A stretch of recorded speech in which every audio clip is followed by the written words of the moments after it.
মহিলাকে হাঙরে খাবার বানানোর জন্য সাগরে ছুঁড়ে ফেলা হলো। জলদস্যুরা এক মুহূর্তও দেরি না করে একটি সুইচ চাপলো, আর ধীরে ধীরে খুলে গেল হাঙরের খাঁচার দরজা।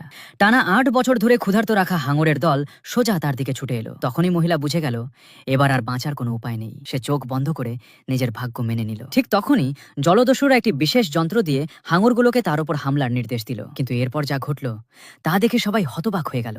হাঙরগুলো তাকে আক্রমণ করলো না, বরং তার শরীরের নিচে শান্তভাবে সাঁতার কাটতে লাগলো, যেন তাকে রক্ষা করছে। জলদস্যুদের নেতা বিষয়টি পরীক্ষা করতে মহিলাকে পানি থেকে তুলে আনলো। এরপর আরেকজন তরুণীকে সাগরে ফেলে দিল।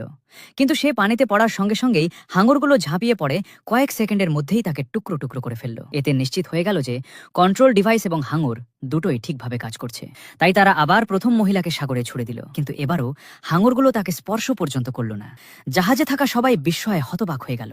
এমনকি মহিলাও বুঝতে পারছিল না কেন এমন হচ্ছে। হঠাৎ তার মনে পড়ল ছোটবেলার একটি অস্পষ্ট স্মৃতি। তার বাবা একদিন বলেছিলেন তাদের শরীরে হাঙরের মতোই বিশেষ রক্ত প্রবাহিত হয়, আর সেই কারণেই সমুদ্রের যে কোনো প্রাণী তাদের আদেশ মানতে বাধ্য হয়। সত্যিটা মনে পড়তেই সে সবকিছু বুঝে গেল। এখন সময় এসেছে সেই নিষ্ঠুর জলদস্যুদের কাছ থেকে প্রতিশোধ নেওয়ার। পরের এপিসোড দেখতে কমেন্টে লিখুন ইয়েস।